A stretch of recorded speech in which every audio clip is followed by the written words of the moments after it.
every day under prominent symbols of systemic violence inflicted on us every day, often with no knowledge of them. At least 188 grade schools in this country bear the names of Confederate generals who waged a civil war to maintain and expand the enslavement of people in this country, along with too many miles of highways and streets to count. Racism isn't just a terrorist attack on a peaceful community. Racism is as prevalent as air.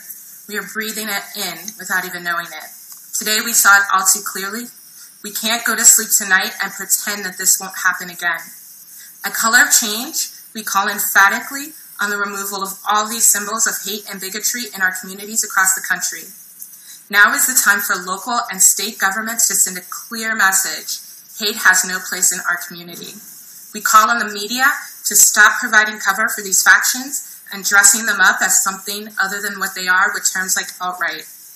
This is domestic terrorism. These on to offline terrorists are haunting our communities, and we need to name that. And we call on those corporate enablers, whether they be social media platforms or the credit card companies that help fund these hate groups, traveling around to communities like Charlottesville, to put your money where your mouth is and put these hate groups out of business. We stand with the brave and peaceful protesters out there tonight in Charlottesville and with our 1 million members across the country and everyone tonight, heartbroken like us. Let's work together to ensure tomorrow we don't continue to replicate the horrors of the past. Thank you, and I'll pass it to Ben. Thank you, Brandy. Hello, my name is Ben Needham, and I'm with the Human Rights Campaign, and I'm the director of Project One America. The Human Rights Campaign joined those today who are concerned in the strongest terms with the racism, hatred, bigotry that is on display from white supremacists in Charlottesville. As the nation's largest LGBTQ organization, we must also strongly stand in defiance to the homophobia that was being used today in Charlottesville.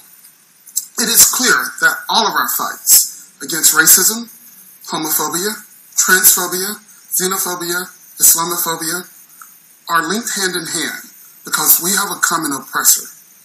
We are here today to stand in solidarity with those being targeted in Charlottesville and around the country by these racists. Today, we saw weakness in the president, who offered a half-hearted rebuke while saying that there was violence on both sides.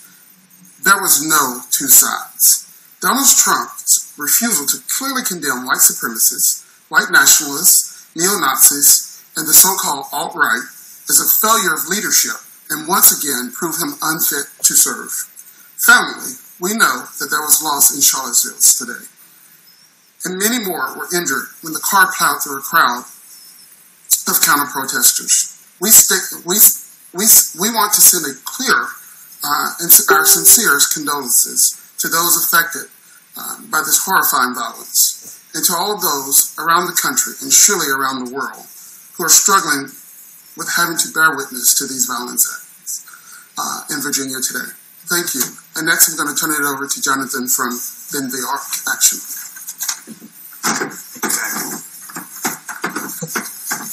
My name is Jonathan Littman, and I am with Bend the Arc Jewish Action.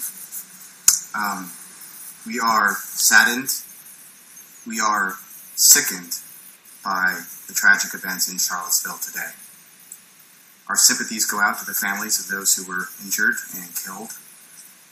The images of last night and today are the thing of nightmares.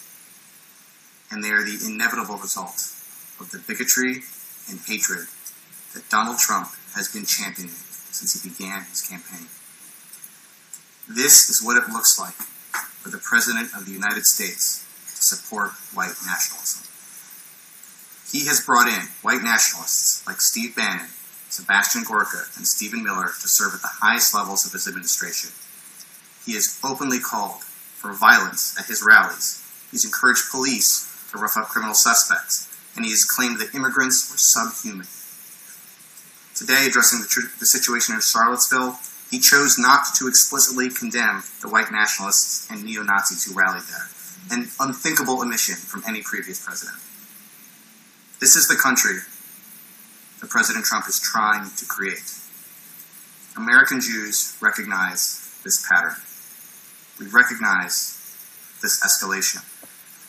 We've seen this before, and we will not stand for it.